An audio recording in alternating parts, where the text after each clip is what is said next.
All right, good evening, everyone. This meeting of the Attleboro Municipal Council will now come to order. We don't have anybody remote, so please join me in a salute to the flag. I pledge allegiance to the flag of the United States of America and to the republic for which it stands, one nation, under God, indivisible, with liberty and justice for all. All right, we don't need to suspend the rules tonight, and there aren't any minutes. So with that said, we can move right into the public meetings. And Madam Clerk, would you please read the notice for the first public meeting? Certainly. Public meeting for February 3rd, 2026, to discuss the appropriation of $100,000 from account 1000-359000 undesignated fund balance free cash general government to account 11241000-530150 citywide special event, including fireworks. Thank you. Is there anybody who wishes to speak in favor? Hello, good evening, Catherine There. DeSimone. Is it 4-minute limit, President Kobus, or are we good? Not for- All right. So I'm here just to provide a general recap, of course, a statement of support, and I want to start by acknowledging the Fireworks Committee. And as you may recall, this group came together, was it last year? Was it 23? 24, when the community was very upset about the fact that we didn't have fireworks. We tried something different and much less costly than fireworks. And to mixed reviews. Anyway, we put out a call for volunteers, and these folks stepped up, and some of them have been here. This is their second year on the fireworks, ad hoc fireworks committee, which is under the supervision, if you will, of Christy and Kaylin. And I want to stand here not only in support of the request, but also in support of finding a way forward. Personally, I'm indifferent to fireworks, but it was made very clear a couple of years ago that people in the community really want fireworks. So if that's what the voters want, I'm perfectly okay with moving forward. I think we need to find a sustainable way of doing that, right? Years ago, it used to start in your office with your council admin, and the councils would do fundraising. And then the pandemic came and everything kind of fell apart. There used to also be money in the budget. I think it was under the event line in the mayor's office. I want to propose that you not only approve this funding, but that we consider continuing to provide some kind of financial support in every year's budget. Because I think it's a lot to ask volunteers to dedicate all this time and resources without ever knowing if they're going to get there at the end of the year. Are we going to get there in time? Will we have enough money? I think the city should have some skin in the game. So I'm asking that you would commit to that moving forward. In the current context, the reason why this request is so high is to avoid some of the issues that we have, which is every year they start from scratch, right? And they have to climb the mountain again. The request is high because the goal is to carry some of those funds into future years without having to make such a big ask moving forward. And for the record, the cost of the event is not just fireworks, it's the cost of details, which have increased quite a bit from years past.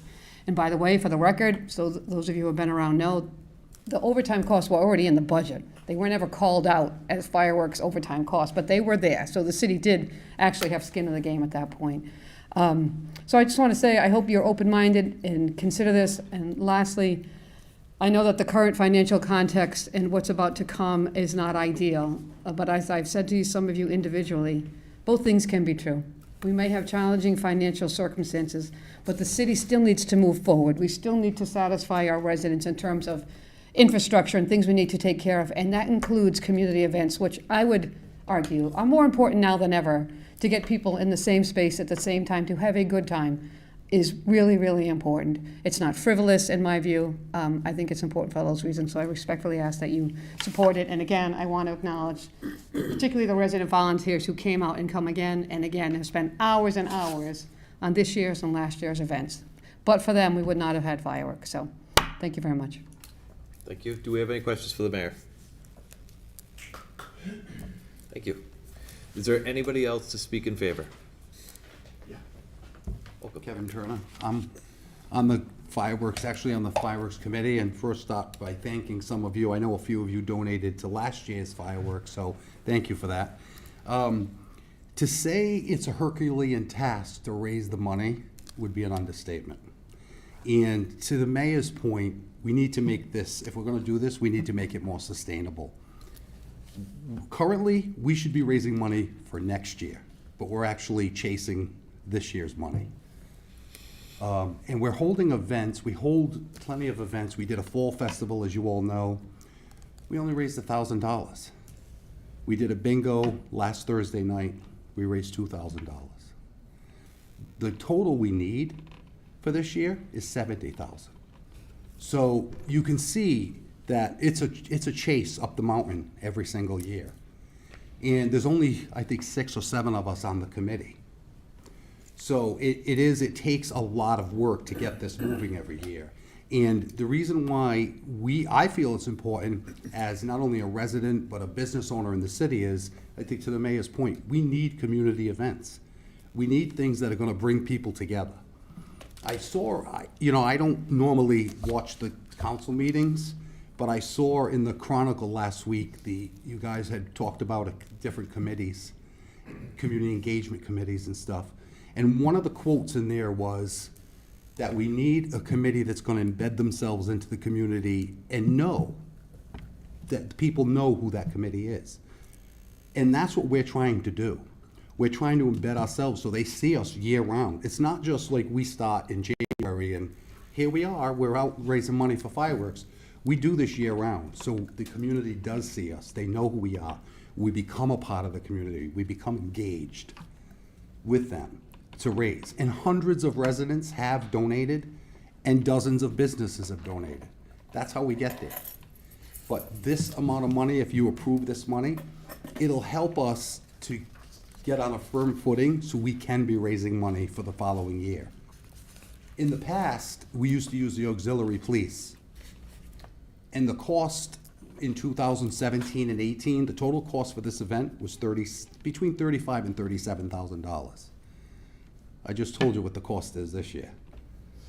That cost, 30,000 of it is police detail, 8,000 is fire detail. The fireworks are only 27,000. So think about that. You know, the actual main event is less than the actual infrastructure. So that's why we feel it's important that we seek this funding so it'll help us put us on firm ground so we can continue to raise money throughout the year for the following year. And we're not actually chasing our tail all the way to July 3rd. So I appreciate your vote on this. Thank you. Do we have any questions? Hearing none. Thank you very much. Is there anyone else to speak in favor?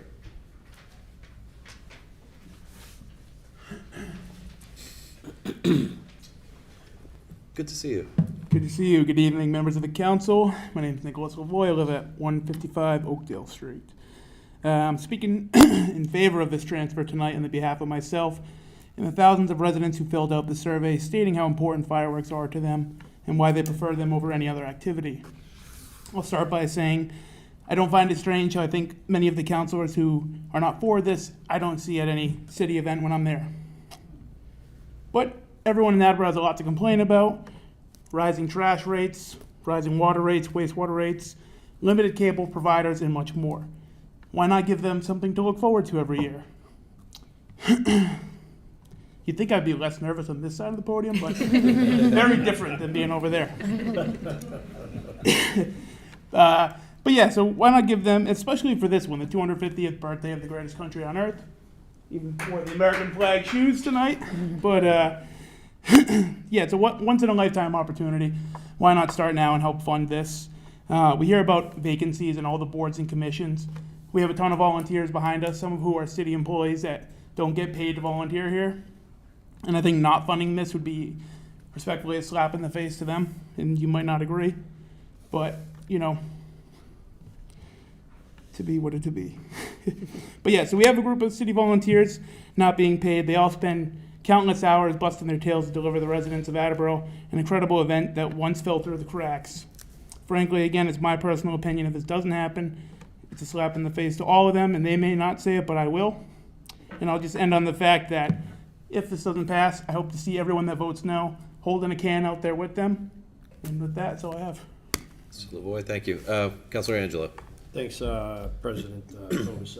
Thanks, Councilor Voy, for coming down. Appreciate it, and hopefully we look forward to your help and the rest of the group's help. So It's all them. I don't do much. I'm just here to be the loud guy. It's all them. Is there, And I plan to have a better speech, but yeah. are there any other questions?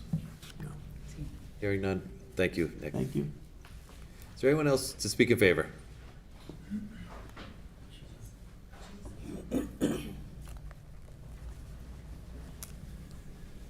Hi, everyone. Jim Poor, 38 Derrick Drive. I'm no longer on the committee this year because I had other commitments that I was looking to do. But being on the committee last year, I know how tremendously hard everybody worked. I think even harder than people even realize. Just the phone calls you had to make for entertainment, music, all sorts of things. In my opinion, this is an absolute no-brainer. Being on another committee, I know the budget is tight this year. School committee's tight, regular city budget's tight. But as others have said, something to look forward to. I honestly don't really have much else to say. Would like to recommend, I think that every elected official should give money towards even a small amount, I think would help. 24, 25, whatever it is, elected officials. I mean, that's $1,200, $1,300. I don't think that's a lot to ask. But in my opinion, this is a no-brainer. 250th, as Nick said, greatest country in the world. Might as well celebrate it. So I respectfully ask that you vote for the money. Are there any questions? Thank you, Mr. Poor. thanks. Is there anyone else to speak in favor? Anybody else to speak in favor?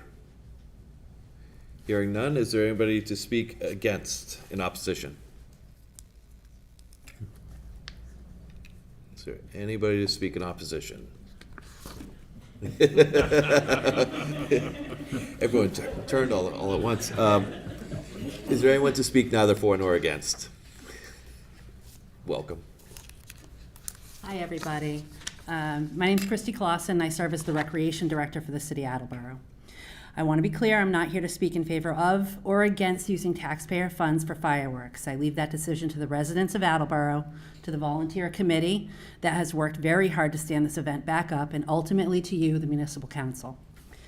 I'm here tonight based on my experience over the last 18 months as the department head tasked with rebuilding this event after the city did not hold fireworks for several years. What I'm sharing comes directly from the operational and financial realities we encountered while bringing this celebration back. My goal tonight is to explain what, in my opinion, is needed to make this event sustainable, regardless of how it's ultimately funded. Fireworks are not a single-day decision. They require year-round planning, contracting, fundraising, and multi-department coordination. After working through this process from the ground up, one thing has become clear. The issue is not simply how do we fund fireworks this year, but how we avoid recreating the same challenges every year moving forward. In preparation for this meeting, we took some time to review historical fundraising data. Dating back to 2018, the average amount raised annually for this event is approximately $30,000, while the overall cost for the celebration is closer to $70,000. So, a gap exists even in strong fundraising years, and it reinforces what we experienced firsthand last year. Fundraising alone has not historically covered the full cost of this event, and relying solely on it makes long-term planning difficult. I also want to acknowledge that even if this funding request is approved, there is no guarantee that this event immediately becomes sustainable. Based on the historical data, it is possible that a broader discussion may be needed around whether the city funds a portion of this event annually. What this one-time infusion does provide is time. Time to see whether residents and local businesses step forward in greater numbers to sponsor and support the celebration, and time to evaluate whether expanded community participation can close that gap in future years. This year is unique. The 250th anniversary of the United States presents a rare opportunity to infuse the Fireworks Fund. And while we will still continue our fundraising efforts, the funding will allow us to A, expand the celebration appropriately for the 250th, and B, position ourselves better for future years. Based on our experience bringing this event back, fundraising solely for the current year creates some operational challenges. This is where I get emotional. Contracting and vendor risk. We can't enter a contract without the pyrotechnics vendor until funds are in place for a purchase order. In practice, that means delays in securing our preferred vendor, risk of losing the desired date, potential increases in cost. Pyro vendors book far in advance, July 5th, they're already booking for the following years, and verbal contracts, which we are doing now, we're in verbal contract with our pyro vendor. It's just not a sustainable practice. 2, risk of last minute failure. If fundraising falls short late in the season, the committee's left with 2 difficult options. Like we did last year, return to council at the last minute to request funding, or B, cancel the event altogether. And as we all know, advertising a community-wide celebration and then taking it away in the same year would be incredibly disappointing for residents and damaging to public trust. Time and staff capacity. Over the last year and a half, the amount of city time required to fundraise, coordinate, and rebuild this event has been substantial. While fundraising will always remain a part of this event, having a stable fund allows us to plan intentional, well-timed fundraising efforts instead of reacting under pressure to meet immediate deadlines. This ultimately allows staff to focus on the safety, logistics, and delivering a high-quality experience for the residents. In summary, a sustainable approach means raising money for the next year, not the current one. Entering contracts early and responsibly, reducing financial uncertainty, using staff time efficiently, and maybe the most important point is giving residents and donors confidence that the event is going to happen. The funding request tied to this milestone years is intended to support an expanded 250th anniversary celebration, and if funds remain, carry forward to future years, easing pressure in future budgets. In closing, again, I am not advocating for or against the use of taxpayer funds. I am sharing based on direct experience rebuilding this event and reviewing its historical funding patterns, what it takes to manage it responsibly and sustainably so that the city is not placed in a difficult position year after year. Thank you for the opportunity to share the operational perspective and for providing the residents and the committee the opportunity to be heard. And I'm happy to answer any questions. Thank you. Are there any questions? Hearing none? Thank you very much. Thanks. Thank you. Is there anyone else to speak neither for nor against? Yeah, somebody online?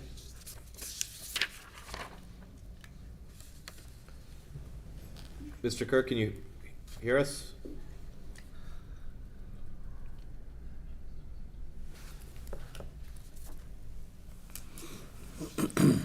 Hello, good evening. Sorry, Mr. Kovas, takes a few seconds to transition over. I wanted to speak neither for nor against. I just wanted to make a quick statement. Because of the indiscretions of the ex-council president, Jay Delisio, the city chose to spend $30,000 of taxpayer funds to exercise their insurance policy to fight against me in federal court. I do feel that if they're so willing, if the city's so willing to throw around $30,000 to fight against a disabled pro se defendant who doesn't have a law degree, then, you know, if you just double that, that's almost the cost of the fireworks event. So it should just be a real no-brainer. We've been doing fireworks since 1777. Seems that if you're willing to spend $30K, why not double down and spend $60 where it really matters? Thank you. Thank you.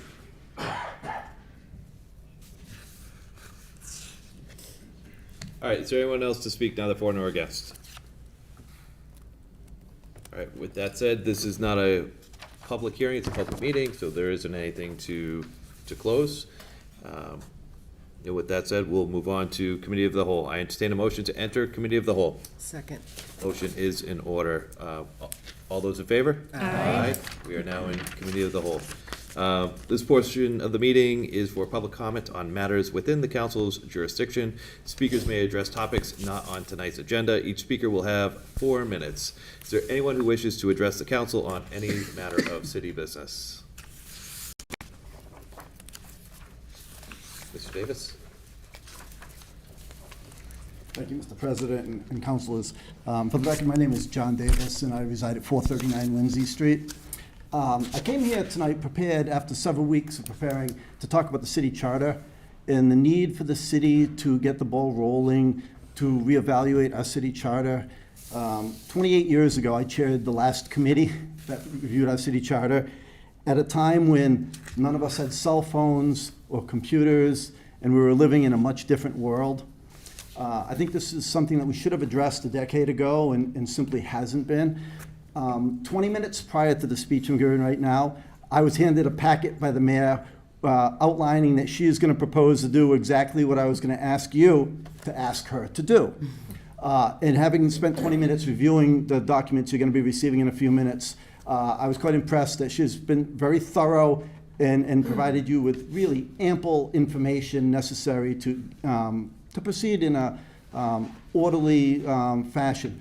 When we did this 28 years ago, it was quite an experience. It was eye-opening at getting a group of people together to discuss the structure of city government. I mean, our charter is basically the backbone of city government, where we lay out, who has jurisdiction over the basic fundamental things and addresses things such as separation of powers, an issue that, I think a lot of us took for granted until recent times. So I'm going to be brief because the mayor is one step ahead of me, and I think she deserves a great deal of gratitude for the effort she's put into preparing this. And I hope that you guys will take seriously how important the city charter is. You spend a lot of time working on ordinances, but basically those ordinances are predicated on the basic fundamental structure that's laid out in your city charter. And I think I've used up probably most of my 4 minutes. I'm happy to answer any questions. I'm also happy, I've helped a lot of other communities. I've been contacted over the years by a lot of other communities to provide information about what it's like to have a study committee. When North Attleboro first decided they were going to change their form of government, I think I was the first person they reached out to ask about, okay, well, what's involved in doing all that? The mayor is going to have is asked to have professional people help facilitate all of this, but I'm more than happy to provide my lifetime of experience in this area if you'd like. Outstanding. If you Thank have any questions, I'm happy to answer. Are there any questions? Hearing none. Thank you very much. Thank you. I And I'm appreciate excited the about this opportunity to as well. speak. Yeah. Have a good evening. Thank you. Is there anyone else here to speak before Committee of the Whole? Anybody online? Yes. Mr. Kerr? Yes. Good evening. I was watching the meeting that occurred yesterday with the school board and the city council, and I was kind of worried that you guys are just so willing to just take this underfunding from the state, especially if you're entitled to certain things and you need these things to run special programs, especially on the special education side. There's a lot of families in Attleboro that have been advocating for special education and for improvements. I feel like it provides an avenue for the city to argue with the state, hey, we need the funding that we need to actually adequately provide the educational services that our students are entitled to. And you had Mr. Fuller, God bless him, last night that called out Mr. Hawkins, why has the state spent $5 billion allocated towards illegal aliens? I think that's a fantastic question, especially if Attleboro can't receive a few extra $1 million, $10, $20, $30 million is a drop in the bucket when billions of dollars are going out of the door for illegal aliens. I think you guys really should be fighting for yourselves. But I wanted to talk about how the city is being very transparent. I had a fantastic talk with Mr. Jones, Mr. Jim Jones from AACS, worked with me to make sure that we had ample access to these meetings. He is a fantastic advocate for transparency. So I definitely want to commend him. Want to again commend Mr. Poor for his actions last night. Fantastic. I love to see that, fighting for the citizens of Attleboro. But one of the things that was troubling the last council meeting was how quickly you guys were to dissolve the investigations into the water debacle. We have millions of gallons of water dropped into the ether. And we have a state auditor who is doing absolutely nothing. Mr. Kovas, we did speak before this meeting, but at the last meeting, you did announce that it was very tough for the council to be able to lead this investigation. And I believe that to be true. And so if there is a majority vote of the council, you guys can request the auditor to come in and do a thorough audit and an investigation into the misuse and abuse and waste of taxpayer funds. And I think that will get to the root of the problem. But if the council does not want to do that, I want the taxpayers and the citizens of Attleboro to know that if 50 of you guys petition the state auditor to come in, you can bypass the council. She will have the vested authority from the state. She's doing nothing because the state's not allowing her to do her job. And she can come in and she can get to the root of the problem. We can actually give her something to do. And I think that would satisfy a lot of people. As much as I dislike ex-Council President Delisio because he hates the disabled, he did suggest reasonably that this investigation shouldn't have been ended. So let's bring in the state auditor and let's let her investigate and let's get to the root of the problem. Because the budget for the fixing of the water problem in 24 was quoted around 20 million and escalated to 30 in 25 because of manganese poisoning. Anyone can look at the records from the supervisor. He did announce that if the manganese poisoning didn't occur because of the water lost, that it wouldn't have cost as much money to fix. So this is a lot bigger than just a few million gallons drained into the ether. This is millions of dollars out the door. We should be very, very upset about this. Thank you guys very much. Thank you, Mr. Carr. Is there anybody else that would like to address the council? Hearing none, I move to arise from committee of the whole. Second. All those in favor? Aye. We have arisen from committee of the whole. Next, we'll go to the mayor's communication, and Madam Clerk, we start with the first item. Certainly, Mr. President. February 3rd, 2026. Dear Municipal Council, according to Resilient Mass, northeast annual air temperatures have been warming at an average rate of 0.5 degrees Fahrenheit each decade since 1970. Along with the warming temperatures, climate change in Massachusetts is bringing an earlier spring with more precipitation. In fact, rainfall intensity has increased more in the northeast U.S. than any other part of the country, with precipitation from heavy storms increasing 70% over much of the area since 1960. This has also increased flood frequency, such as the extreme flooding events that occurred in September and December of 2023 and impacted a large number of residents and area businesses. Wetlands and uplands act as a natural sponges, soaking up and holding water until it can infiltrate into the ground. The vegetation in these areas helps reduce the speed of water as it flows over the landscape. In combination, wetlands and uplands provide immense water storage benefits while slowing water to reduce the height of floods and erosion rates. Additionally, these areas are also beneficial during periods of drought as they slowly release stored water into the landscape and groundwater table during dry periods. Wetlands are sensitive ecosystems that can be adversely impacted by alterations to adjacent upland areas. Adjacent vegetated upland areas act as a protective buffer that provides shade, filtering of stormwater runoff, and a reduction of pollutants before they enter the wetland. This protective upland buffer is necessary to allow wetlands to function efficiently. Conservation agent Nicholas Wiley presented these proposed amendments to the Conservation Commission, and they voted in full support. City Solicitor Peter Mello has reviewed and approved the proposed amendments as to form.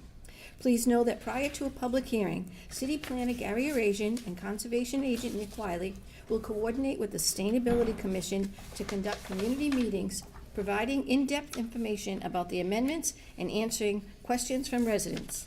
Accordingly, to reduce the impact of flood and drought on our community, and for the overall health of our water resource areas, I respectfully submit that Chapter 18 Local Wetlands Protection Ordinance of the revised ordinances of the City of Attleboro be amended to extend the wetlands protection zone from 25 feet to 50 feet.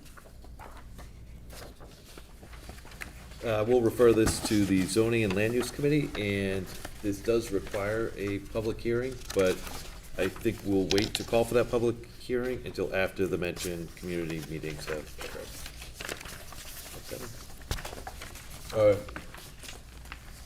Yeah, refer to zoning and land use.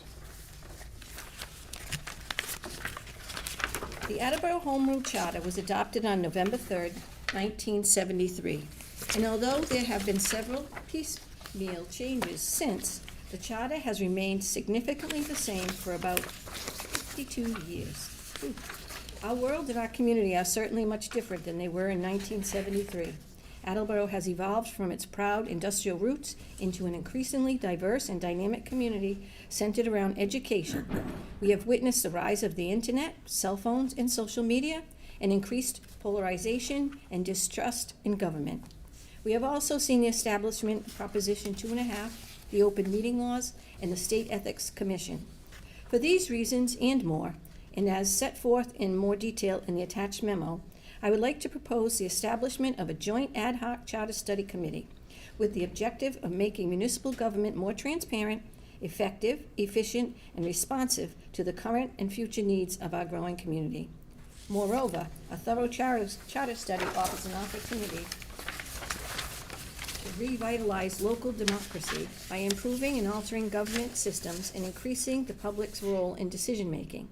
This joint ad hoc charter study committee would consist of volunteer members selected by the council, the mayor, and the school committee, and would be charged with conducting a complete and in-depth study of the current city charter and recommending additions or revisions to the charter, or the creation of an entirely new charter. Any such recommended action would then need to be approved by the municipal council and the mayor, and thereafter sent to the state legislature in the form of a special act, home rule petition. If the state legislature passes the special act, the proposed charter changes would thereafter be placed on the ballot in a municipal election for voter approval. Additionally, should the council agree to move forward in this manner, I suggest that we retain the UMass Collins Center for Public Management to guide and assist the committee in its work. The cost for these services would be $35,200.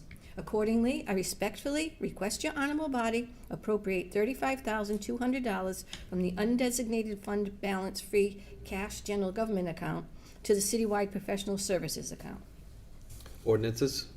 I am pleased to inform you that Water Superintendent Dennis Morton has secured a $120,000 Water Management Act, WMA, grant from the Massachusetts Department of Environmental Protection.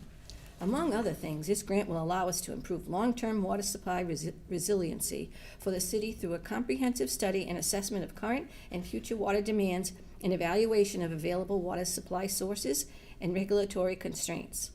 The city's water supply sources will be elevated in terms of reservoir management, permitted volumes, safe yield, firm yield, and seasonable variability.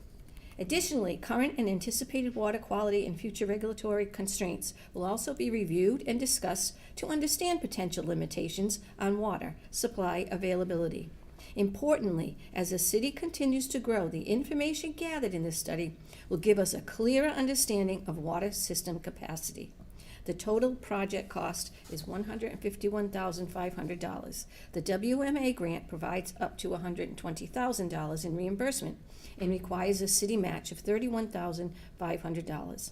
Therefore, I respectfully request your honorable body approve the expenditure of grant funds associated with the Water Management Act WMA grant and request an appropriation of $31,500 from account Water Enterprise Fund Retained Earnings account to Fund 2368 WMA grant to satisfy the matching requirements.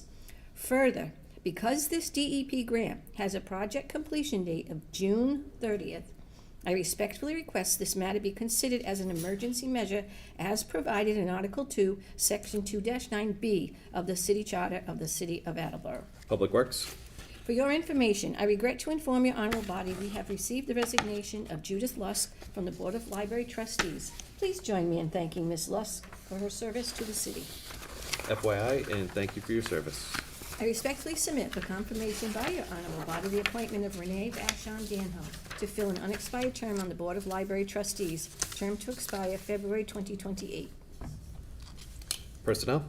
I respectfully submit a communication from Acting Superintendent of Wastewater Lori Dumont and Superintendent of Water Dennis Morton regarding the need to pay additional charges from Badger Meter that were not included in the fiscal year 22 encumbered purchase order. Therefore, I hereby request your honorable body transfer $331.54 from the Water Enterprise Fund Reserve Fund for Transfer account to the Wastewater Enterprise Fund bills from previous year's account. Additionally, I hereby request your honorable body transfer $497.30 from the Water Enterprise Fund Reserve Fund for Transfer account to the Water Enterprise Fund bills from previous year's account. Public Works. I respectfully submit a communication from Fire Chief Scott T. LaChance regarding the need for funds to cover the overtime costs for the Fire Department Apparatus Maintenance Officer, AMO, who is responsible for the maintenance and repairs of all fire department apparatus. The AMO is assigned to a shift as a captain. Most of the maintenance and repair activities occur outside of his normal work schedule. Because apparatus maintenance and repairs are not included in the development of the fire department budget, an operational overtime deficit is created each year.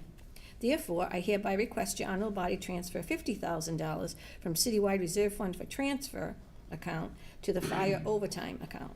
Public Safety. I respectfully submit a communication from Fire Chief Scott T. LaChance regarding the need for overtime funds to fill dispatcher vacancies for the remainder of fiscal year '26.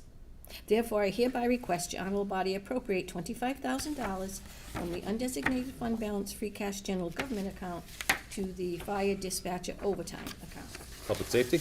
I respectfully submit a communication from Fire Chief Scott T. LaChance regarding the need for funds for heating and electricity for the remainder of fiscal year '26. Therefore, I hereby request your honorable body transfer $16,700 from Citywide Reserve Fund for transfer to the following accounts: $7,700 to account fire heating, $9,000 to account fire lights and power. Public Safety. For your information, attached, please find a quarterly budget update from Director of Budget and Administration Mason Lord. Consistent and informative communication is important to the functioning of government, and we intend to continue submitting these quarterly reports moving forward. These reports will help ensure the council and the public have timely information about the city's revenues and expenditures by which to make informed financial decisions. Excuse me. FYI. I respectfully submit for confirmation by your honorable body the appointment of Joseph Parent to fill an expired term on the Council on Aging, term to expire February 2030. Personnel. I respectfully submit a communication from Building Commissioner William McDonough regarding the need for funds to fill a temporary part-time clerical position to cover the office until staff returns. Therefore, I hereby request your honorable body transfer $2,000 from the Citywide Reserve Fund for Transfer account to the Protective Inspection Salary and Wages Part-Time account. Finance.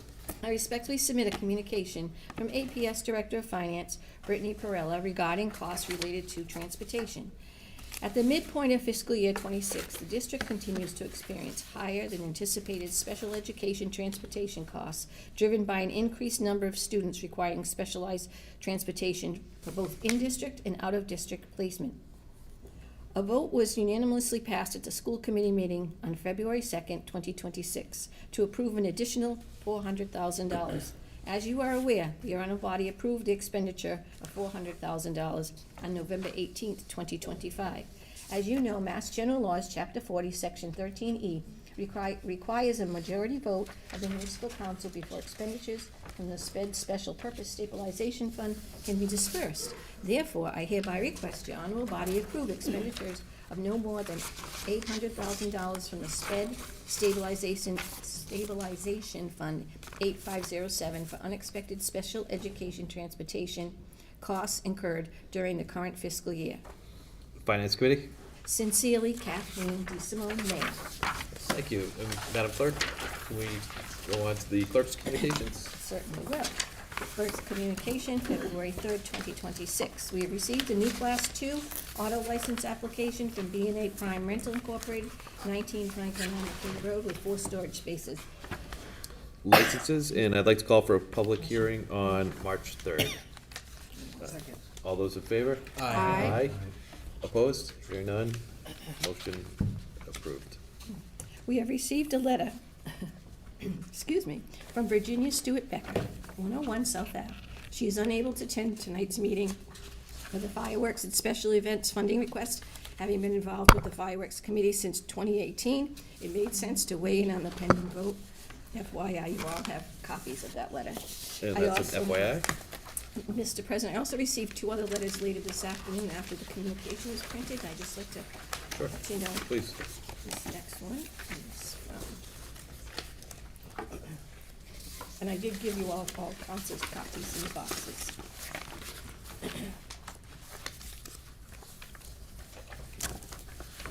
This one is from Ann Ration, and she would like to see the tradition carry on with the fireworks. And my next one is from Karen Carpenter. She would like to see the fireworks for this year, but then she does not want taxes to go towards fireworks again. Thank you. Are there any other communications? No, I do not have any other this evening, sir. Outstanding. We'll go on to committee reports, and we'll start with personnel. Counselor Angela? Thank you, President Kobesar. There is no business for human resources and call for meeting the next appropriate time. Thank you. Counselor Waterman? Yes. Reporting for the Traffic and Transportation Committee, I would like to move from the docket of February 3rd, 2026. I move to transfer $8,200 from account 112-41000-578300, Citywide Reserve Fund for transfer, to account 142010000-585082, Public Works Crosswalk System, to purchase one solar-powered crosswalk system to be installed at the intersection of Locust Street at Hickory Road. Second. Motion is in order. Do we have any comments? Briefly, we talked about this last week in committee.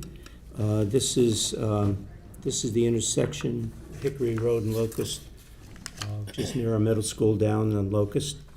And the intersection that currently exists there does not have any crosswalk lights. And it also is very close to a curve, which, so neighbors and people who live there in that area have asked that we extend the crosswalk and build a new one. So if you're coming out of Hickory, it would be to the left, which is farther from that sharp curve, and it would also have lighting, and it'd be safer. Thank you. Are there any other comments? Hearing none, this requires a roll call vote. We'll start with Counselor Delicio. Mr. Delicio? Yes. Mr. Tavares? Yes. Ms. Morrissey? Yes. Ms. Reynolds? Yes. Vice President Dolan? Yes. Ms. Holmes? Yes. Mr. McIntyre? Yes. Ms. Sawyer? Yes. Mr. Waterman? Yes. Mr. Angelo? Yes. President Cobus? Yes. 11 yeas, 0 nays. Motion passes. Thank you. And from the docket of February 3rd, 2026, I move to accept from Sturdy Health the donation of automated push-button activated lighting to 3 existing crosswalks located on Park and Dunham Streets with a value of equipment totaling $24,300. Second. Motion is in order. This will be basically a donation, a gift. It will benefit the citizens as well as people who are going into Sturdy Health. It'll protect them. So, Thank you. Are there any other comments? Hearing none, this just requires a voice vote. All those in favor? Aye. Opposed? Hearing none, motion passes. and from the docket of February 3rd, 2026, I move to transfer $3,400 from account 112-41000-578300, Citywide Reserve Fund for transfer to account 142010000-553020, Public Works Safety Sign Supplies, to purchase 2 new solar-powered flashing dangerous intersection ahead signs to be placed in close proximity to the intersection of North Main Street and Holden Street. Second. Motion is in order. And this will help, presumably, to slow traffic down when they approach that intersection. And one of these flashing lights will be south of that intersection, and one will be north of that intersection. Thank you. Do we have any other comments, questions? Hearing none, this requires a roll call vote, starting with Counselor Angelo. Mr. Angelo? Yes. Mr. Waterman? Yes. Ms. Sawyer? Yes. Mr. McIntyre? Yes. Ms. Holmes? Yes. Vice President Dolan? Yes. Ms. Reynolds? Yes. Ms. Morrissey? Yes. Mr. Tavares? Yes. Mr. Delicio? Yes. President Cobus? Yes. 11 yeas, 0 nays. Thank you, motion passes. And that concludes the business of the Traffic and Transportation Committee. I call for a committee meeting at the next appropriate time. Thank you. Counselor Sawyer? There's no business for Zoning, Land Use, and Sustainability Committee, and I look forward to a committee meeting at the next appropriate time. Thank you. Counselor McIntyre? Only one item on business from the docket of February 3rd, 2026. I move to call for a public hearing on February 17th, 2026 on the creation of an Economic Development and Strategic Planning Standing Committee. Second.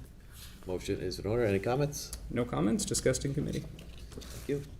This requires a voice vote. All those in favor? Aye. Opposed? Hearing none, motion passes. That concludes the business of the IT and Infrastructure Committee. Call for a meeting at the next appropriate time.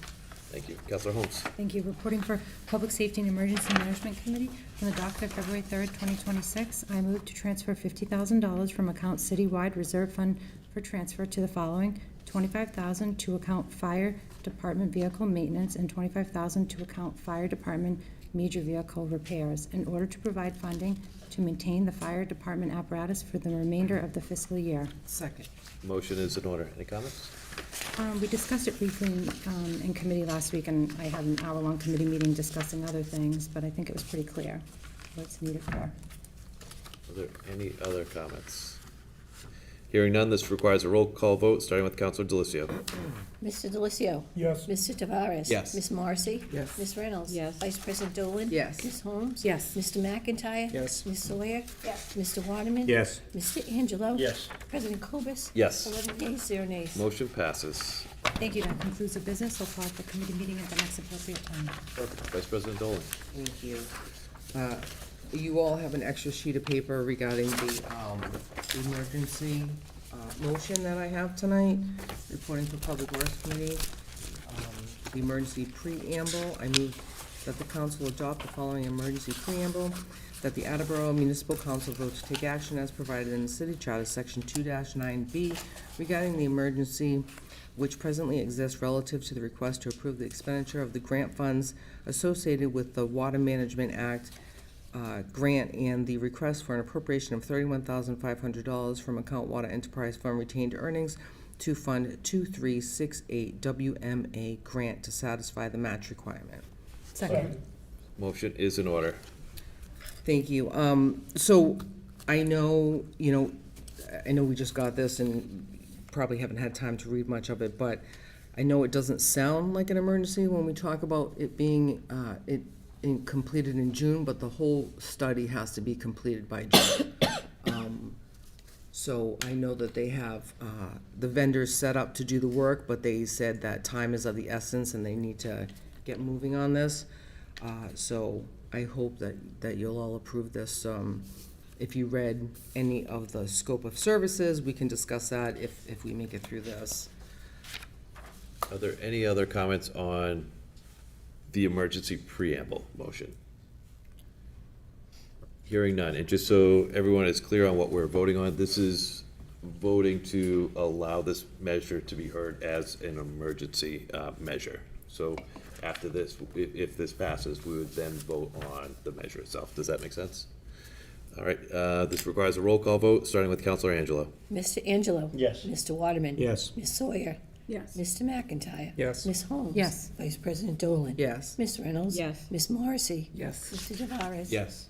Mr. Delicio? Yes. President Cobus? Yes. 11 yeas, 0 nays. Motion passes.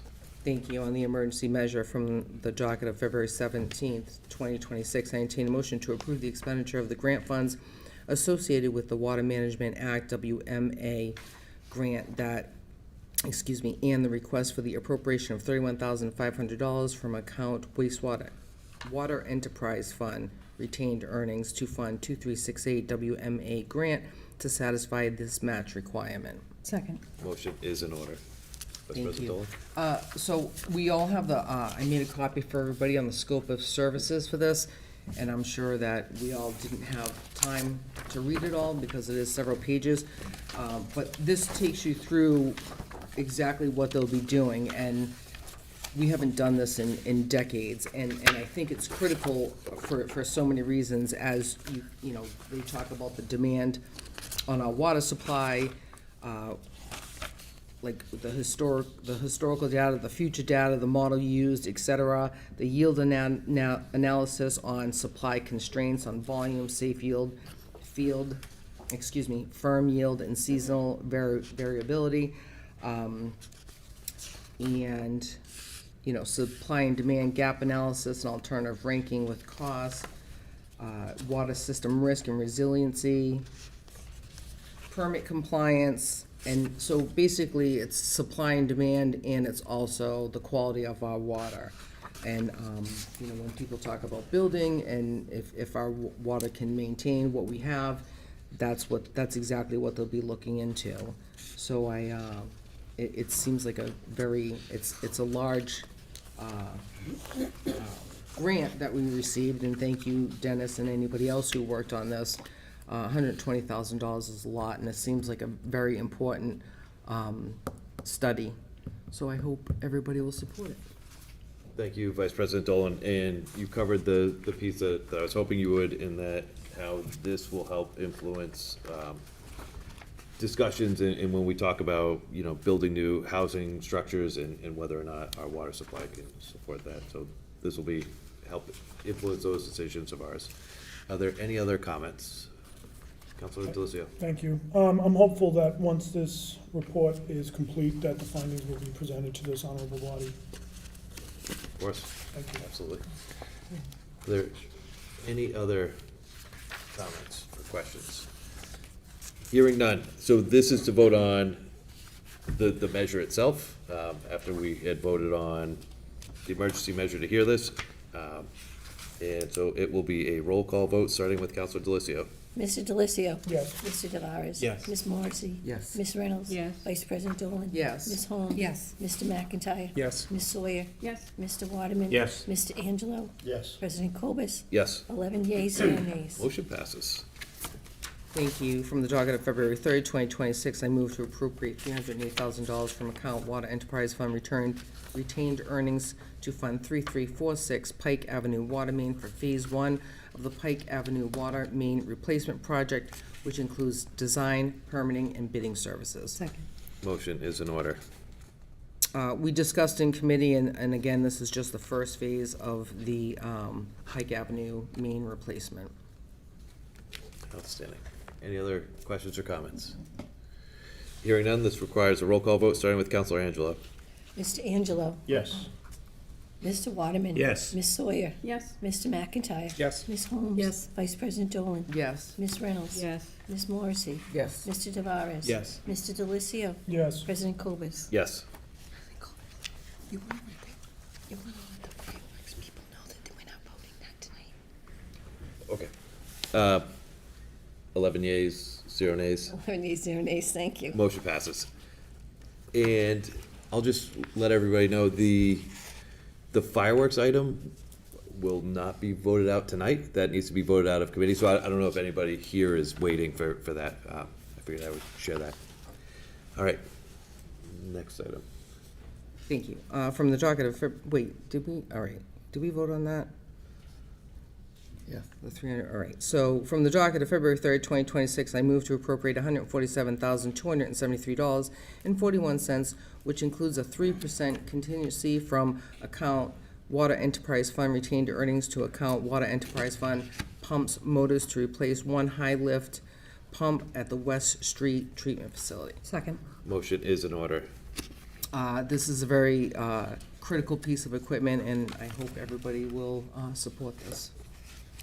Thank you. Are there any other comments?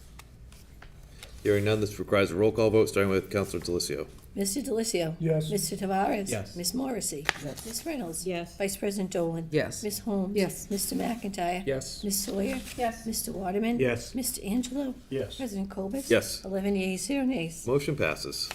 From the docket of February 3rd, 2026, I move to transfer $4,200 from account Park Salary and Wages to account Park Heating to replenish funds used to make repairs and winterize all the park's irrigation systems. Second. Motion is in order.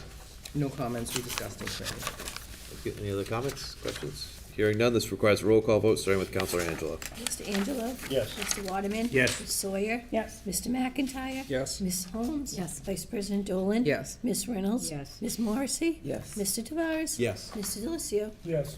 President Cobus? Yes. 11 yeas, 0 nays. Motion passes. From the docket of February 3rd, 2026, I move to transfer $15,300 from account Citywide Reserve Fund to transfer to the following: $2,900 to Parks Supplies Equipment, $8,000 to Parks Supplies Ground, $1,200 to Parks Supplies Vehicles, $3,200 to account Park Equipment Maintenance, to replenish funds used to diagnose and repair several hydraulic and component issues on the Park and Forestry Department's roadside mower. Second. Motion is in order. I have no comments. We discussed in committee. Thank you. Any other comments? Hearing none, this requires a roll call vote, starting with Counselor Delicio. Mr. Delicio? Yes. Mr. Tavares? Yes. Ms. Morrissey? Yes. Ms. Reynolds? Yes. Vice President Dolan? Yes. Ms. Holmes? Yes. Mr. McIntyre? Yes. Ms. Sawyer? Yes. Mr. Waterman? Yes. Mr. Angelo? Yes. President Cobus? Yes. 11 yeas, 0 nays. Motion passes. From the docket of December 16, 2025, I move to approve National Grid's pole petition request to install one new pole on South Main Street. Second. Motion is in order. No comments. We discussed in committee. Any other questions? Hearing none, this requires a voice vote. All those in favor? Aye. Opposed? Hearing none, motion passes. From the docket of December 16, 2025, I move to approve National Grid Verizon's pole petition to install one new pole on Tiffany Street. Second. Motion is in order. No comments. We discussed in committee. Any other questions or comments? Hearing none, this requires a voice vote. All those in favor? Aye. Opposed? Hearing none, motion passes. That's all the business for the Public Works Committee, and I call for a committee meeting at the next appropriate time. Thank you. Counselor Reynolds. Reporting for City Property and Claims Committee from the docket of February 3rd, 2026. I move to accept the anonymous donation of $7,500 to the City of Attleboro to be used for general fire department purposes. Second. Motion is in order. The only comment I have is to say thank you. Where? Sorry, I missed a page. There it is, sorry. It's stuck together. All right. Any other comments, questions? Hearing none, this requires a voice vote. All those in favor? Aye. Opposed? Hearing none, motion passes. From the docket of February 3rd, 2026, I move to accept the donation of $60 in Stop and Shop gift cards from Frank McKenzie to the Veterans Office. Second. Motion is in order. Any comments? I have none. Anybody else? Hearing none, this requires a voice vote. All those in favor? Aye. Opposed? Hearing none, motion passes. From the docket of February 3rd, 2026, I move to accept the donation of $900 in Stop and Shop gift cards from the Sons of the American Legion Post 312 to the Veterans Office. Second. Motion is in order. Any comments? We thank them in committee, all of these people, always thankful for the donations. Perfect. Any other comments? Hearing none, this requires a voice vote. All those in favor? Aye. Opposed? Hearing none, motion passes. From the docket of February 3rd, 2026, I move to declare the following as surplus and available for disposition. 1 6-drawer office desk in good condition. Second. Motion is in order. No comment. Anybody else? Hearing none, this requires a roll call vote, starting with Counselor Angelo. Mr. Angelo? Yes. Mr. Waterman? Yes. Ms. Sawyer? Yes. Mr. McIntyre? Yes. Ms. Holmes? Yes. Vice President Dolan? Yes. Ms. Reynolds? Yes. Ms. Morrissey? Yes. Mr. Tavares? Yes. Mr. Delicio? Yes. President Cobus? Yes. 11 yeas, 0 nays. Motion passes. That is all the business City Property and Claims Committee has this evening, but I'd like to call for a committee meeting at the next appropriate time. Thank you. Counselor Morrissey. Thank you, President Cobus. Reporting for the License Committee, we have 3 items tonight. From the docket of February 3rd, 2026, I move to approve the Class 2 auto renewal application from St. John Automotive, Inc., doing business as Better Auto, 473 Washington Street, with 10 customer parking spaces and 21 display spaces. I went back a couple of times. Motion's in order. Go ahead, Counselor Morrissey. No, you're good. I went back a couple of times, and he is all straightened out now, and everything is in as it should be. So I recommend that we renew his license. Perfect. Any other comments? Hearing none, this requires a voice vote. All those in favor? Aye. Opposed? Hearing none, motion passes. From the docket of February 3rd, 2026, I move to approve the Class 1 auto renewal application from Just Trailers, Inc., 1863 County Street, with 12 customer parking spaces and 7 display spaces. Second. Motion is in order. We discussed in committee, everything was fine over there. Perfect. Any other comments? Hearing none, this requires a voice vote. All those in favor? Aye. Opposed? Hearing none, motion passes. From the docket of February 3rd, 2026, I move to approve the Class 2 auto renewal application from Seekonk Gas and Repair, Inc., doing business as 123 Mobile, 300 County Street, with 4 customer parking spaces and 9 display spaces. Second. Motion's in order. When I went back, they were still clearing out the snow, but everything, they had less than the number of display cars on the lot, so. Perfect. Any other comments? Hearing none, this requires a voice vote. All those in favor? Aye. Opposed? Hearing none, motion passes. That concludes the business for the License Committee, and I will call for a committee meeting at the next appropriate time. Excellent. Nice work, Councilor Weinstein. Councilor Tavares. Reporting for ordinances, elections, and legislative matters from the docket of February 3rd, 2026. I move to transfer $72,800 from account 11241000-578380 Citywide Reserve Fund for Capital to account 116-21000-585101 Elections Commission Voting Equipment to purchase 14 voting tabulators for the Elections Office. Second. Motion is in order. Any comments? Well, we discussed in committee. I don't have any further comments. Does anyone else have questions or comments? Hearing none, this requires a roll call vote, starting with Councilor Delicio. Mr. Delicio. Yes. Mr. Tavares. Yes. Ms. Morrissey. Yes. Ms. Reynolds. Yes. Vice President Dolan. Yes. Ms. Holmes. Yes. Mr. McIntyre. Yes. Ms. Sawyer. Yes. Mr. Waterman. Yes. Mr. Angelo. Yes. President Cobus. Yes. 11 yeas, 0 nays. Motion passes. In the docket of September 2nd, 2025, I move to call for a public hearing on February 17th, 2026, regarding the request to require a public hearing when a tax incentive exemption or tax incentive funding is requested from the city. 2-19.10 public hearing. We could waive the reading. Okay. Second. Motion is in order. Any comments? My comments still stand from committee. I've got no additional comments other than this is just a call for the public hearing to determine if we'll require public hearings for this matter. Perfect. And just as a matter of principle, if we happen to receive a tie prior to this, hopefully, or potentially passing, my intention is to call for a public hearing for any of those in the meantime while we wait for this. But, so again, this is just a call for the public hearing. Is there any other comments? Hearing none, this requires a voice vote. All those in favor? Aye. Opposed? Hearing none, motion passes. In the docket of October 15, 2024, I move to strike the following to introduce a new committee, Section 2-22, Community Engagement Committee. Second. Motion is in order. Are there any comments? My comments from our discussion in committee still stand. I have no additional comments on this.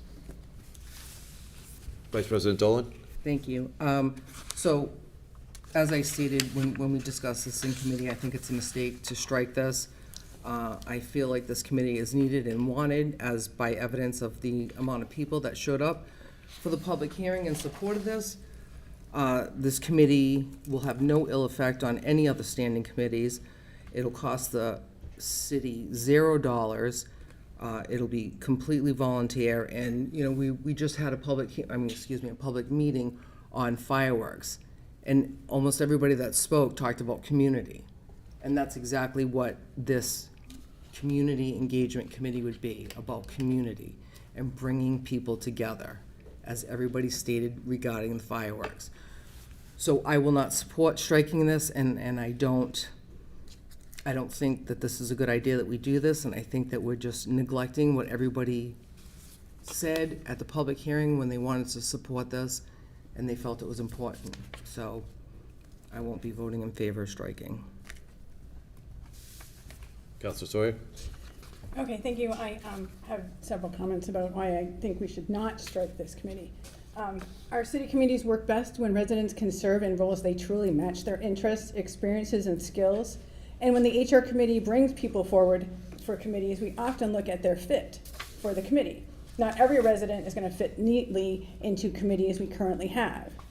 We talked about there being several different openings in committees, and trying to force everyone into in the population, a diverse population, into those existing openings is like trying to fit a square peg in a round hole. This committee creates space for residents whose perspectives and talents don't align with the current structure, but who still want to contribute meaningfully to Attleboro. In early 2024, Mayor DeSimone recognized this need and asked for the creation of the Diversity Committee. Nearby communities, Mansfield, Canton, and Taunton, already have similar committees or networks. They understand that diversity and engagement are essential to a healthy, modern city. This has already gone through a process that's taken 2 years now. A public hearing was held February 20th, 2024, and after that hearing, the name was changed to the Community Engagement Committee, and bylaws were slightly changed to address concerns that it was too similar to the Council on Human Rights. But nothing came of that change because it was held until now. The ACHR is a very different mission, and its primary purpose is to support individuals or groups with perceived human rights grievances. As Chair Stephanie Elliott explained, this new committee would serve as a bridge to underrepresented communities, something the ACHR is not designed to do. This committee is meant to bring people together across every dimension of identity and experience: racial, ethnic, religious, socioeconomic, gender, age, sexual orientation, physical ability, disability, and cultural background, with no exclusions. At the public hearing, the diverse room full of residents spoke openly about the challenges they face in feeling connected to their own city. They told us it can be difficult to work with local government, it's difficult for newcomers to get established. The city needs the ideas from people with different backgrounds in order to grow. Relationships with diverse populations need strengthening. Information about opportunities doesn't always reach every single community. And many people who work here, roofers, plumbers, landscapers, and more, still don't feel like they're part of Attleboro. They also spoke about a lack of representation, about not seeing people who look like them or share their lived experiences in local government. They asked for a seat at the table. They asked for a way to gather insight from all cultures so that people and policies reflect the needs of everyone. We heard from Dr. Patel of Sturdy Health, who spoke about equitable health care and his desire to partner with this committee to reach communities whose needs are not always visible. We heard from our library director, Amy Rillinger, who stressed the importance of elevating perspectives that are not currently heard and how this committee could provide a direct line to the mayor and city council that's not currently available. We heard from a leader at the Black Doll Museum who reminded us that celebrating diversity is not only morally right, but economically smart. Companies looking to relocate to a city increasingly evaluate how welcoming and diverse a community is. A committee like this signals that Attleboro is a place where all people can thrive. We also heard from Ethel Garvin of the MLK committee, who shared that Black churches in the area see this committee as filling a long-standing gap, especially as our population becomes more diverse. And Reverend Cheryl Harris gave us 3 guiding words: proactive, power, partnership. This committee embodies all 3. It strengthens the well-being of the community. It shows through action, not just words, that Attleboro values every resident's perspective and contribution. Good intentions are not enough. We want to show our residents that we truly welcome all cultures and communities. Then we must take concrete steps. Establishing this committee is one of those steps. Striking it would send the opposite message. This committee is not redundant, it's not optional, it's a necessary forward-looking investment in the future of our city. Please vote no on striking this Community Engagement Committee, or no matter what the name, and let them create a committee that fits all. Thank you. I have Councilor Holmes and then Councilor Angelo and Councilor Tavares. Thank you. I feel like this committee's having a little bit of an identity crisis. So a couple of years ago, we started with the Diversity Committee. We had a public hearing for that. We haven't had a public hearing for the Community Engagement Committee, and I feel like something probably needs to happen, but I don't know what that is at this point. So the public hearing we had was for the diversity committee. So the comments and the statements that counselors are making right now are related to that public hearing. We haven't had one yet for the community engagement committee, and when we've talked with the administration about adding certain potentially fireworks or adding things to the community engagement committee, we're kind of back to the drawing board, I feel like. So this is a little bit of a logistical nightmare, I feel like. And whatever action we take, I think, needs to be swift, and we need to work quickly. So it shouldn't be in a committee for two years. We need to take action and decide what we're going to do. But there needs to be some vision and some steps, because the comments that the last two councils just made, we're talking about a diversity committee again. So it's like, are we doing that, or are we doing this community engagement committee? What's the scope of the committee? Who could potentially be in that committee? So those are my only comments. Thank you. Thank you. Councilor Angelo and Councilor Tavares. Thank you, President Cobus. I think all the councils have made a lot of good points, including Councilor Tavares the other day as well. I understand a lot of what Council Holmes is saying. And I have no problems with a public hearing, because I think a lot of people would like to be heard on this. And I'm certainly good with that if that is what this honorable body decides to want to do. I was a little confused as well as what's the council going to do. So what's this committee going to do? So I did reach out to some people. One is someone I've known for 35 plus years and I have a lot of respect for, which is Walter Viva, who is actually in the audience tonight. Walter was trying to get an email off to everybody, and that just didn't seem to get through in time. So he'll probably be forwarding that at a later time, talking about this. And when we talked about a lot of things, and I questioned Walter, and I questioned a few other people that I reached out to today as well, and said, hey, what is your thoughts and everything? And I asked, okay, what about the Council on Human Rights? Does this fit in that hole? Does this fit in the Cultural Council?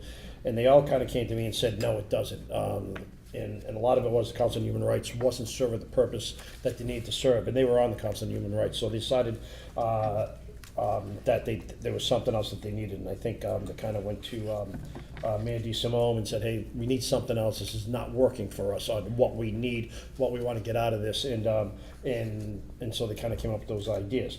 So that being said, and with the respect that I have for these people, I certainly would support something happening with this, not striking it down, but something happening with this. However this honorable body decides, I'm certainly fine with, but there is definitely a need for this, and I've learned that. I certainly have learned that definitely today by talking to everybody I have. So that's about all I have to say right now. Thank you, Councilor Angelo. Councilor Tavares? So I echo Councilor Holmes' point regarding just the clarification on this. This is a completely different committee that we're talking about right now than the Diversity Commission. And let me remind folks, this was a creature of the municipal council. This was not a creature of the administration or anywhere else. So just to correct the record here, the public hearing that we held was on the Diversity Commission, not on the Community Engagement Commission. And if we're calling this the same committee, then what's changed between then and now? If we change non-substantive points in this proposed committee. So what has changed to the point where we as a body are willing to say at this point, oh yeah, okay, this is better, or this is different because X, Y, or Z. I don't see it.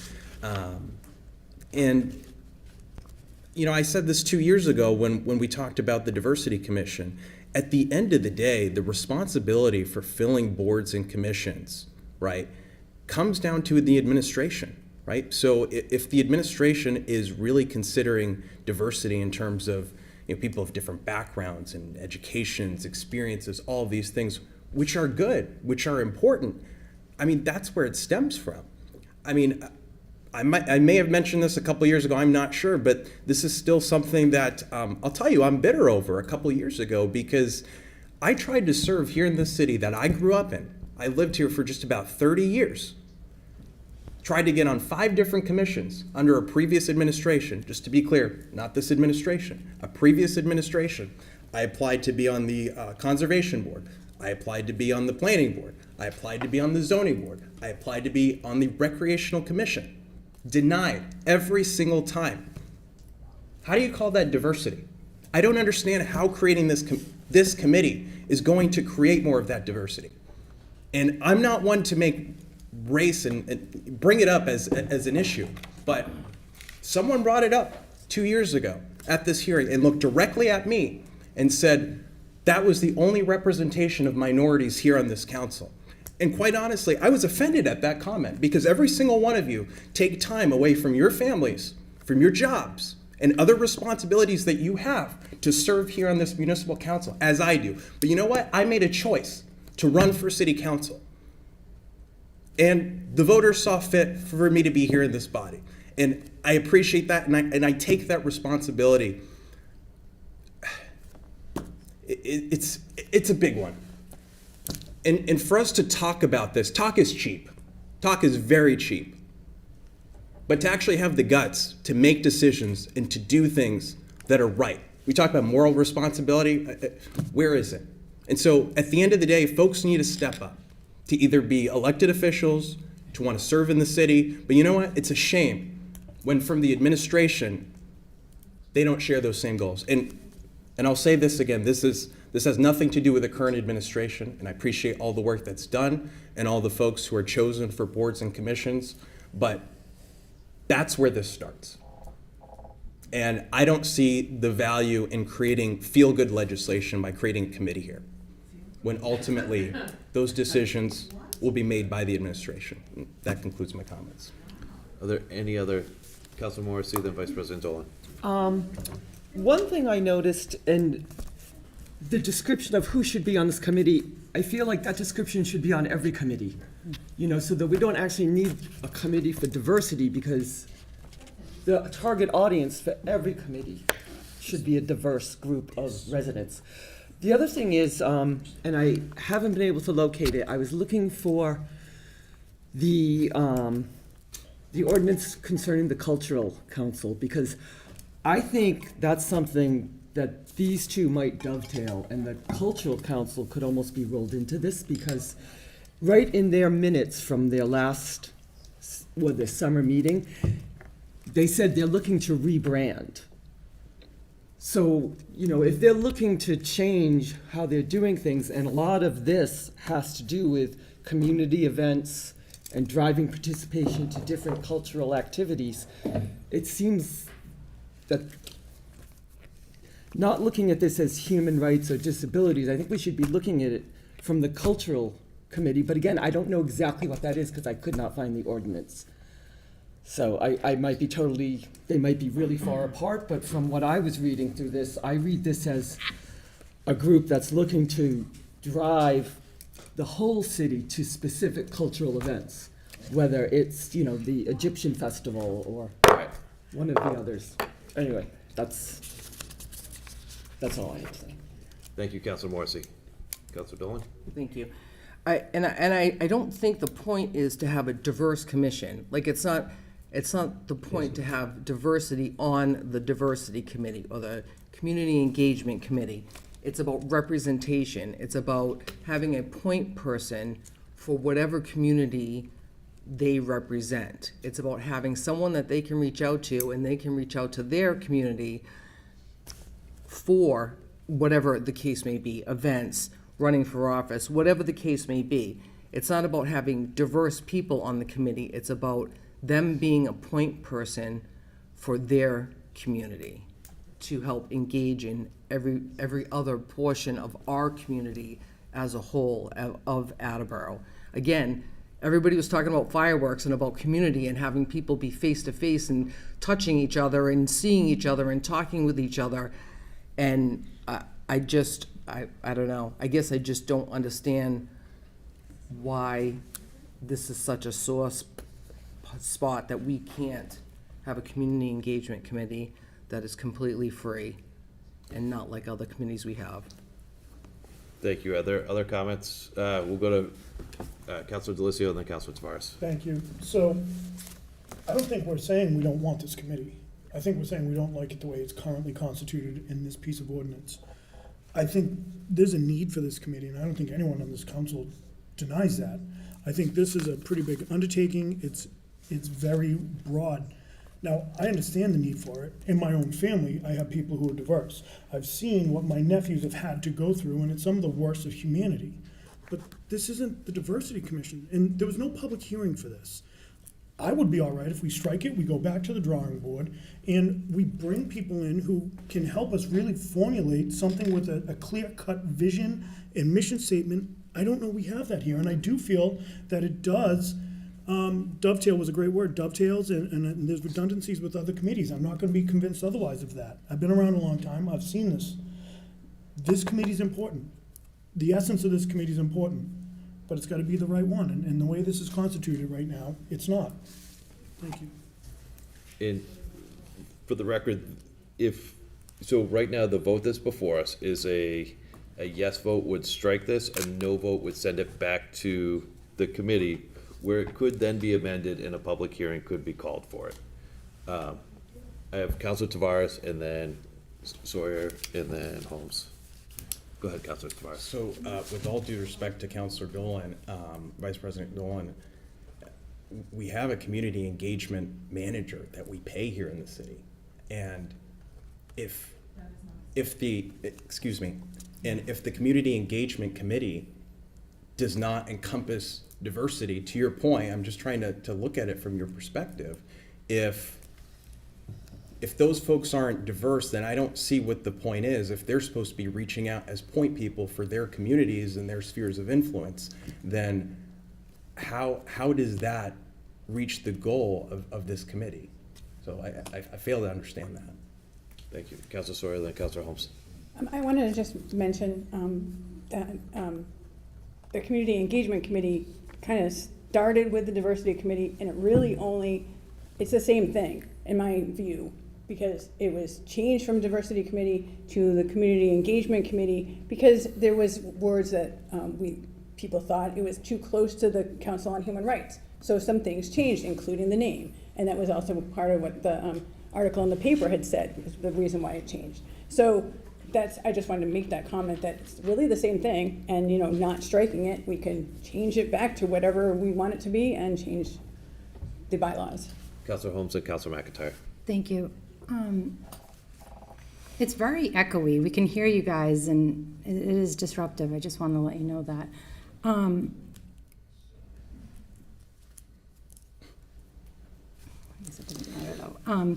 So I think that this was an attempt to rebrand. Again, this is a little bit of a logistical nightmare. If we don't move to strike, it goes back to committee and somebody can just sit on it for years.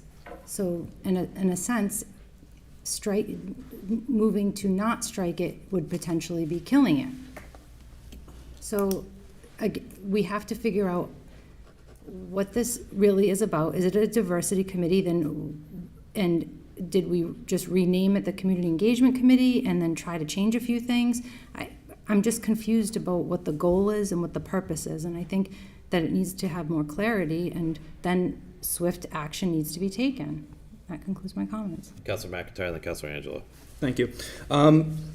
I wasn't on the council for all the history regarding this, so I'm trying to come at it with a fresh set of eyes and look at what is before me right now. And I think it has been echoed in some of the comments, even from folks who have concerns about this, and that is there is value in what is, I think, the spirit of this committee, of being able to create events and programming that would bring our community together, needed now more than ever, I think, like I said, in committee. I would ask my colleagues to not strike it and allow this to go back to committee. And Councilor Tavares, I'm sorry to hear about your experience that you had. That's extremely frustrating. And that's not right. It shouldn't have happened that way. I would like the opportunity to have this come back to our committee so we can work together on putting something together that works better and starts to address some of these challenges. So that would be my ask of my colleagues, is let's not strike this. Let's send it back to committee. Let's do the work in committee to try and fix some of these issues and try and meet what I think is a need that our community has and that people want to see. And that concludes my comments. Thank you, Councilor McIntyre. Councilor Angelo. Thank you. Again, I think every councilor has made some really good points, and thank you, Councilor McIntyre, and obviously Councilor Tavares. who researches things to death and does a great job in what he does. And again, I think we need to really I kind of agree with Council McIntyre, as well as Council Tavares too, as well, about working this and fixing this and getting this to the. I would certainly be all for a public hearing too, a little bit, and let's hear again from Walter Vivar and Patricia Belfield and see kind of what they have to say. Because I know when I spoke to Patricia, she had a lot of ideas and liked some of these things, and some things like, all right, this might need to be tweaked and everything. And so I think, I really think there is some more work that needs to be done here. And there is some confusion, and I'm a bit confused myself too as well. So I would be all for reworking this too as well. And Councilor Angelo, just so you're aware, if this were to go back to committee, a public hearing would be required before this could be approved and voted out, so. So not striking it, and then it would be a public hearing and reworking this. It would require a public hearing before it could be voted out. Councilor Waterman. So I echo what Councilor Angelo said. I believe we need to go back to another public hearing, not strike it. I like what I see describing a community engagement committee. It's not a diversity committee I would have been voting on tonight. It's a community engagement committee. And who can argue against, developing community events like food festivals, ethnic celebrations, plays, concerts? Who can argue against that? Reducing isolation and enhancing solidarity was one of the main purposes. And helping people who are elderly, helping people in minorities, working with disabled, low income. It's community engagement. And we are a growing city, and we're a city of, diversity is part of what we're growing. But this is community engagement. So I suggest that we echo what Councilor McIntyre is saying, send it back to committee, and go forward with a public hearing. Are there any other comments? Hearing none, sorry, Councilor Tavares. Sorry.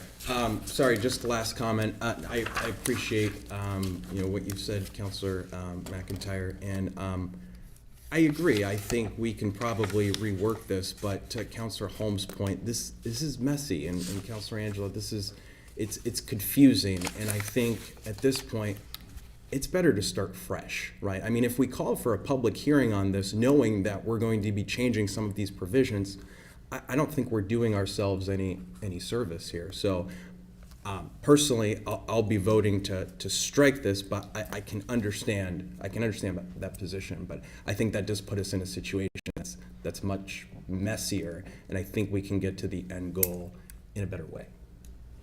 Councilor Delissio, then Councilor Morrissey. I think that's kind of the answer, is we need to get it in. I appreciate where you're coming from in the point of collaboration.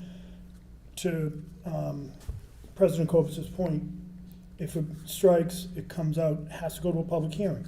Goes to a public hearing, we change it the way we rework it, it's a brand new ordinance. And we're not necessarily listening to what the public said, but if it changes the essence of the motion too much, it's gonna trigger a need for another public hearing.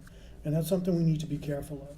So I think that we all want something, and we're not all gonna get everything that we want, but I think there's value in striking it, reintroducing it, and as you said, work it in committee and get the feedback. But, I caution that if we go to a public hearing and then we change it too much, it's gonna change the essence of the ordinance, triggering yet another public hearing.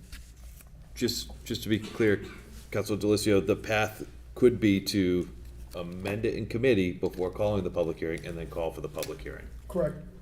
I understand that, but the way it was presented was, if it gets struck, it has to have a public hearing. Regardless, it has to, yes. I understand it has to, right? But we can rework it here, but I was just trying to show that it's not just here it is, it's going right. If it doesn't get struck, it goes to a public hearing. I'm just cautioning, if we have the public hearing and we change it too much, it's gonna trigger another one. I just wanted to clarify, because again, I'm new. My thought was, if we don't strike it and it comes back to committee, can't we use this as like a starting point? Yes. And fine tune it to the way we all think it works before we have any public hearing. Correct. Okay. Are there any other questions? Hearing none. This requires a roll call vote, but we will do a voice vote and start with, No, no, just absent. sorry, roll call vote. Starting with Counselor Angelo. Mr. Angelo, So, let me clarify what we're voting on. Sorry. This is a motion to strike, so a yes vote is to strike the motion. A no vote would send the motion back to, would reject the motion to strike, and so the motion would remain in committee where it is. So a yes vote is to strike, a no vote is to reject the motion to strike. Is everyone clear on what we're voting on? Yes. So this requires we'll do a roll call vote, starting with Counselor Angelo. Mr. Angelo, No. Mr. Waterman, No. Ms. Sawyer, No. Mr. McIntyre, No. Ms. Holmes, No.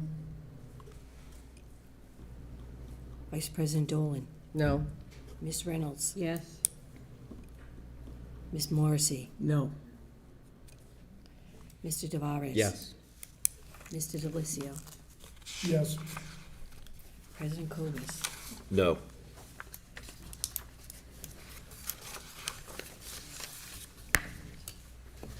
Eight nays, 3 yeas. Motion fails.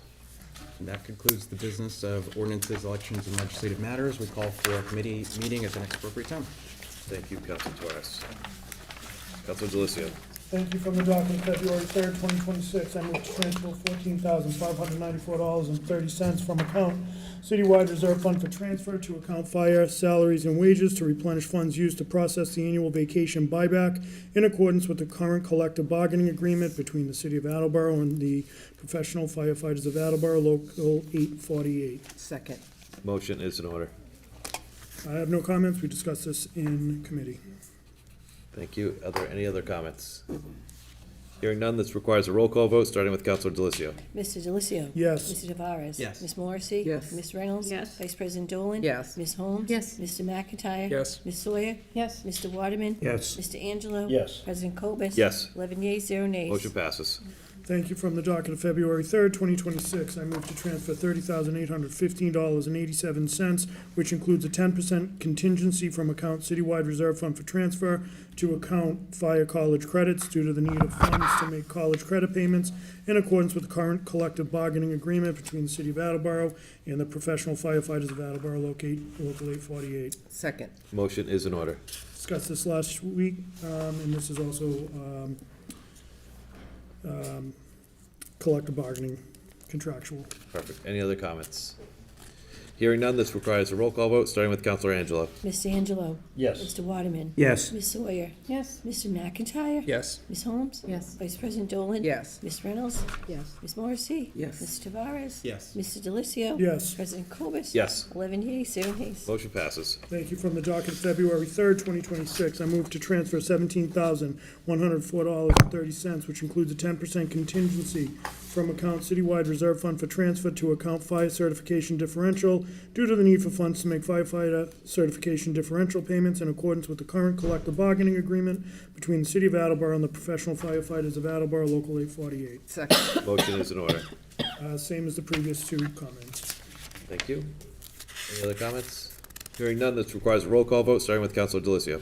Mr. Delicio. Yes. Mr. Tavares. Yes. Ms. Morrissey. Yes. Ms. Reynolds. Yes. Vice President Dolan. Yes. Ms. Holmes. Yes. Mr. McIntyre. Yes. Ms. Sawyer. Yes. Mr. Waterman. Yes. Mr. Angelo. Yes. President Cobus. Yes. 11 yeas, 0 nays. Motion passes. Thank you. From the docket of February 3rd, 2026, I move to appropriate $380,000, which includes a 10% contingency from account undesignated fund balance free cash, general government, to fund 3417 athletic complex to resurface the Attleboro High School track. Second.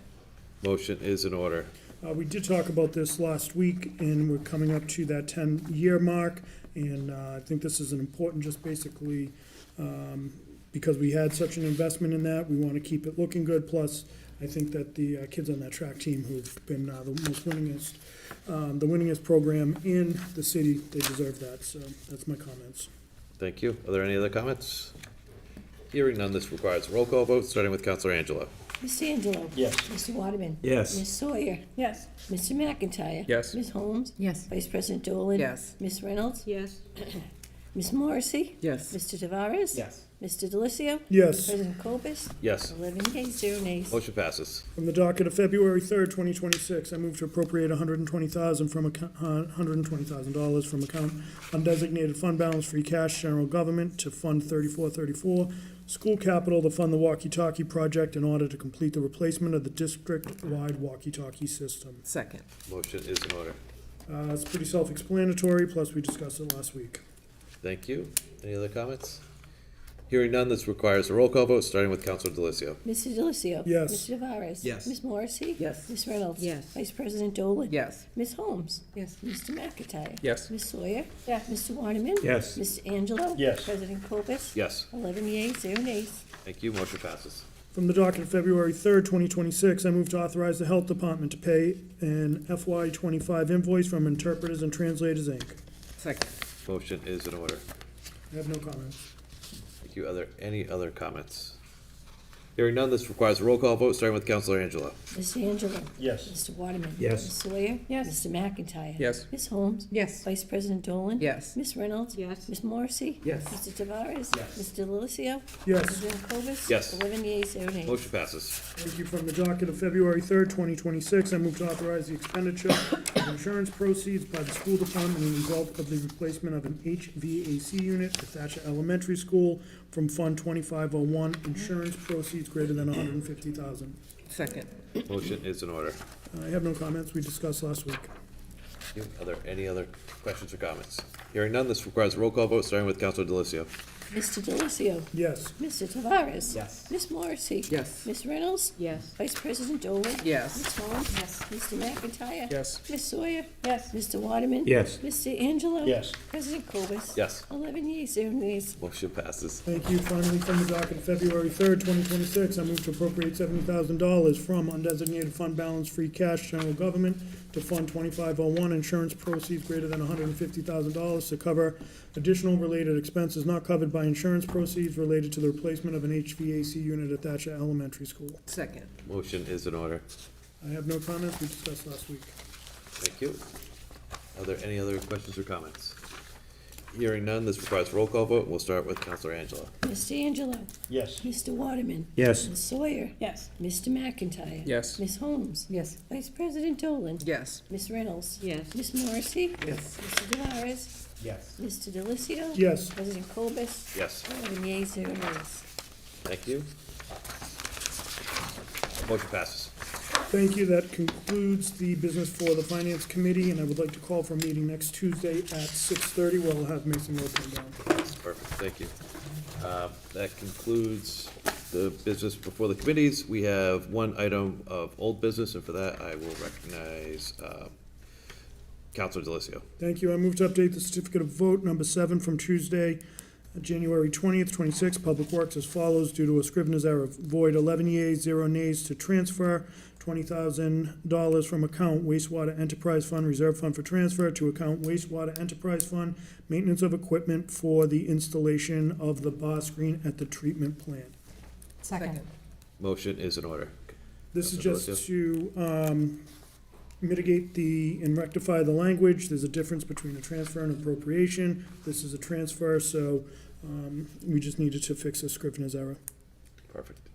Any other questions? Hearing none, this requires a voice vote. You're welcome, Madam Clerk. All those in favor? Aye. Opposed? Hearing none, motion passes. And on to new business, and for the first one, I will recognize Councilor Tavares. Thank you, President Cobus. I move to refer for study and recommendation the following proposed ordinance amendment to section 1-9, time and place of municipal council meetings of the revised ordinances of the city of Attleboro. 1-9.4, no regular meeting of the municipal council shall be held on any day on which a municipal, state, or federal primary or general election is conducted within the city.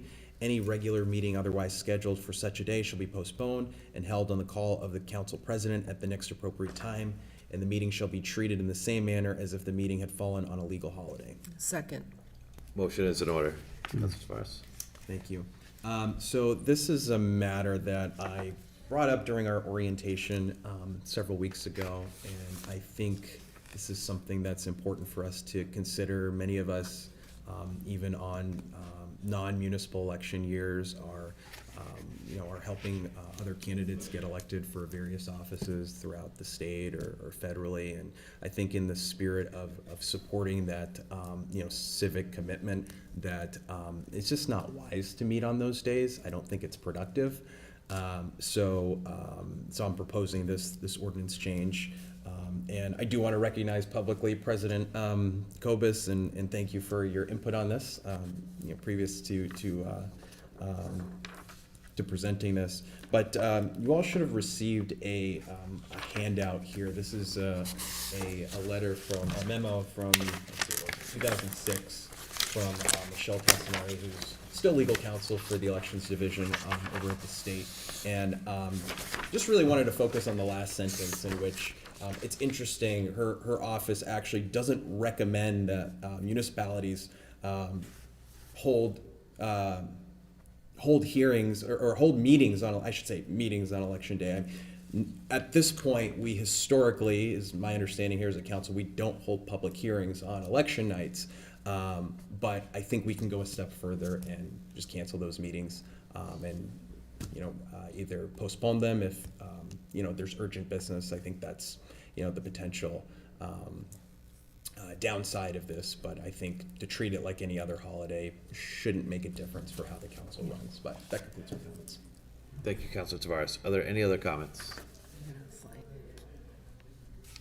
You gotta sign it to ordinance. Yes, but we have to vote. So this requires a voice vote. All those in favor? Aye. Opposed? Hearing none.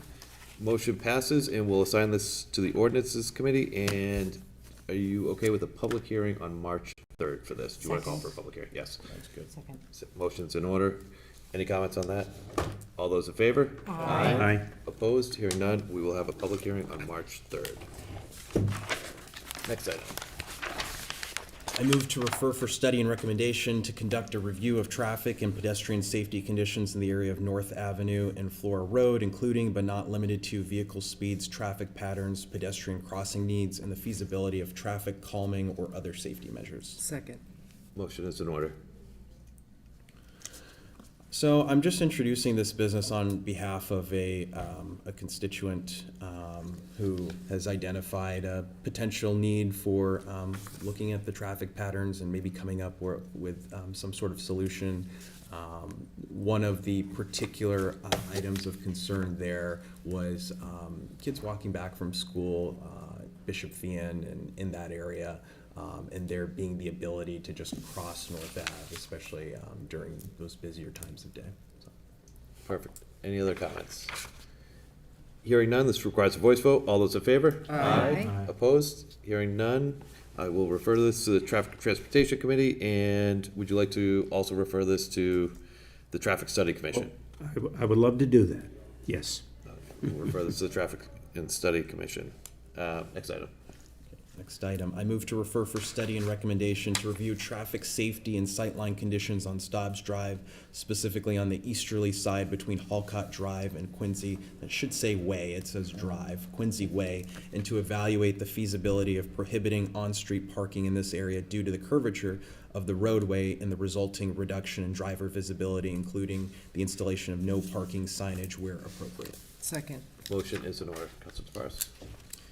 Yes, so this was also initiated by a conversation that I had with a constituent as well who lives over on Quincy Way. But if any of you can sort of envision, this street as you're coming down the curve on Stobbs Drive, there is very limited visibility as you're going out around, as you're going left, I should say, coming off of. If you come down Commonwealth, you go around the curve towards Bishop Field. That's the one. Yeah. Sorry. No, that's fine. Where Quincy, I'm just trying to set the orientation where Quincy Way is on your right, and so you're coming around that curve. And as some of you might recall, there's a church over on the left, and so the constituent has sort of identified that as a spot that generates limited visibility, especially when cars are parked up on the road by the church. That's the main concern. And so I don't know if that's specific days when they meet, but again, out of respect for the constituent, I wanted to propose this and let the traffic commission committee do their work, so. Perfect. Are there any other comments? Councilor Waterman. It would be helpful, not immediately, if we knew who the constituent was. Sure. Get that information. Then I can see it through the constituent's eyes. Perfect. Any other comments? Hearing none, this requires a voice vote. All those in favor? Aye. Opposed? Hearing none, motion passes, and I will assign this to the Traffic and Transportation Committee. And Councilor Waterman, would you like to also refer this to the Traffic Study Commission? Yes. And we will also refer it to the Traffic Study Commission. And the next item that's on your handouts was not on the agenda, so we will add that to the agenda and call for a special full council meeting 5 minutes before committee, so at 6:55 next Tuesday, so that we can introduce this one other piece of new business. And that's just because with the meeting last night, we weren't able to get it on the agenda for tonight. So with that said, are there any other announcements that anybody has? Vice President Dolan. Actually, I spoke to Superintendent Tyler regarding the work that they did in the city last night. I'm sure you all got the text about getting rid of all the snow. I'm sure you noticed with the huge storm, there were lack of parking spaces on the street because there was just too much snow. Anyway, they had contractors themselves out there all night last night removing the snow to fix the parking situations. And they did a fantastic job as usual. I've had very few complaints or issues, so kudos to the DPW and anybody else who assisted them. And that's it. Thank you. Councilor Holmes. Thank you. On February 12th at 9 o'clock at Sturdy Memorial Hospital, I'm hoping some people can help fill me in, but I think it's the fire chief and the police chief are having a safety kind of conference to discuss safety in the community, and they're connecting with Sturdy to do that. Do you guys remember getting that email? So anyway, it's at Sturdy, it's 9 o'clock in the morning, and everybody can feel free to attend. It's open to the public. Perfect. Any other announcements? Hearing none, and just a reminder, Councilor Delicio told us Mason will be coming before the Finance Committee next week, so that should be great, and I encourage people to read the information that came down in the mayor's communication. He had a memo for his quarterly report. With that said, I move to adjourn at 8:47. Second. Motion's in order. All those in favor? Aye. Opposed? Hearing none, we are adjourned at 8:47. Thank you, everyone.